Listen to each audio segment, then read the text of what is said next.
Hello and good evening.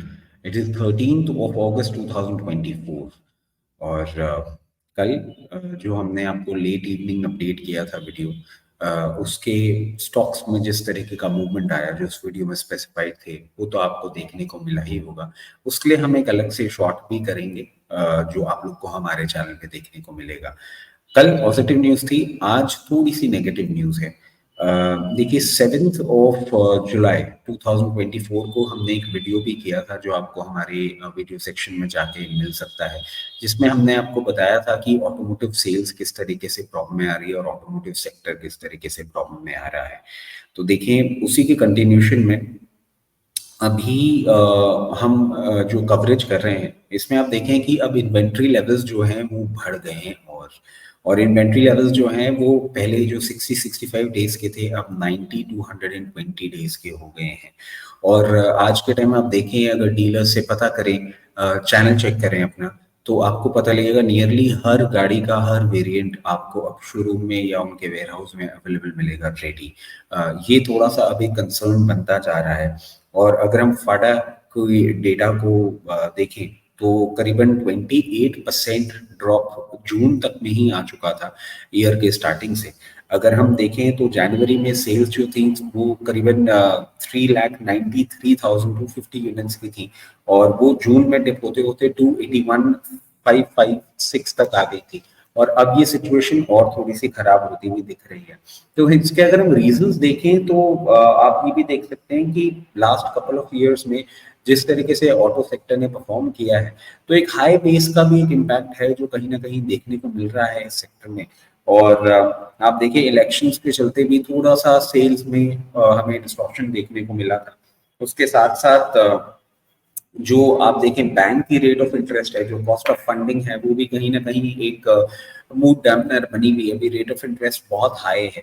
अगर आप देखें तो वो अगर पीएसयू बैंक है तो 8.7% से वो रेट चालू हो रही है, और प्राइवेट सेक्टर बैंक्स में जाते हैं तो करीबन 9.5%। और एनबीएफसी फंडिंग तो और भी महंगी हो रही है। तो ये कॉस्ट ऑफ फंडिंग जो है ये भी एक कंसर्न बनता जा रहा है। और ये जो ड्रॉप है ये थोड़ा सा प्रॉब्लमेटिक इसलिए भी लग रहा है क्योंकि अब हम एक फेस्टिव सीजन की ओर जा रहे हैं, और आप ये देखिए कि फेस्टिव सीजन हम अप्रोच कर रहे हैं और ऐसा ड्रॉप कहीं ना कहीं थोड़ा सा एक कंसर्न बनता जा रहा है। और अगर ये सेल्स नहीं इम्प्रूव होती हैं तो कहीं ना कहीं हमको कंपनीज के थ्रू एक प्रोडक्शन पुल बैक भी देखने को मिल सकता है। प्रोडक्शन पुल बैक उनके सेल्स नंबर्स और पूरे सेक्टर को थोड़ा सा प्रॉब्लम में डाल सकता है। और आप देखिए इसके साथ साथ एक और प्रॉब्लम ये भी है कि गवर्नमेंट जो है वो ईवी व्हीकल्स में अपनी सब्सिडीज कम कर रही है। और ये एक फेस्ड आउट मैनर में होता तो ठीक लगता, बट जिस तरीके से सब्सिडी कम हो रही है, आप देखें कि अब जो नया नॉर्म आ गया है EMPS 2024, तो सब्सिडी बहुत कम हो गई है इन कंपैरिजन विद फेम 2 जो नॉर्म चल रहा था। तो ऑटो सेक्टर एक्सपेक्ट कर रहा था फेम 3 आएगा जिससे सब्सिडीज थोड़ी कम फेस्ड आउट मैनर में कम होंगी, बट ऐसा नहीं हो रहा है। जो EMPS 2004 आया 2024 आया है उसमें कहीं ना कहीं देखने को मिल रहा है सब्सिडीज बहुत ज्यादा कम हो गई है, और ईवी मार्केट में भी इसका प्रेशर देखने को मिल रहा है। अगर हम देखें तो मार्च 2024 जब तक आपका फेम 2 चल रहा था तब तक ओवर 2 लाख यूनिट्स की सेल थी, जो कि अप्रैल में घट के 1,13,000 पे आ गई, और जून में तो 1,06,000 हो गई थी। तो ईवी में भी प्रॉब्लम आ रही है। और अभी भी देखने वाली बात यह है कि अगर हम इंडस्ट्री एक्सपर्ट्स की माने तो ईवी मार्केट इंडिया का इतना मैच्योर नहीं हुआ है।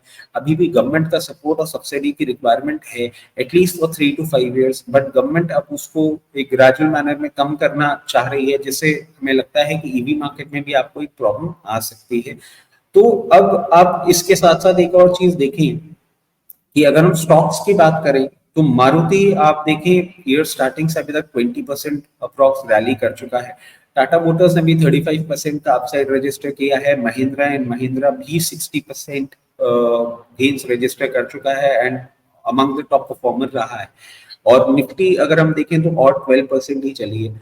तो ये वैल्यूएशंस भी थोड़ा सा कंसर्न बन रहा है। अगर आप देखें इस रनअप के साथ सेल्स डिप आती है तो कहीं ना कहीं हमको ऑटोमोटिव सेक्टर के ये जो पर्टिकुलर स्टॉक्स हैं, मारुति सुजुकी, टाटा मोटर्स, महिंद्रा, इनमें थोड़ी प्रॉब्लम देखने को मिल सकती है। और इनमें प्रॉब्लम आएगी तो ऑटो एंसेलरी यूनिट्स, जो ऑटो एंसेलरी यूनिट्स जो होते हैं उनके जो स्टॉक्स हैं उसमें भी आपको थोड़ा प्रेशर देखने को मिल सकता है।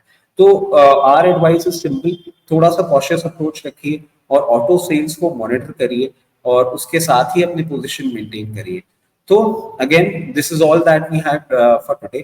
If you like the work, please hit the like button. हम ऐसे ही जो पूरे एक रिसर्च है वो आपके पास लेकर आते हैं और आपसे शेयर करते हैं। So if you like the work, please hit the like button. अगर आप ये वीडियो पहली बार देख रहे हैं तो प्लीज सब्सक्राइब द चैनल, क्योंकि यूजुअली डेली बेसिस पे हम कोई ना कोई इंडस्ट्री या मार्केट के कोई इंपॉर्टेंट न्यूज कवर करते हैं। तो चलिए, थैंक यू, बाय।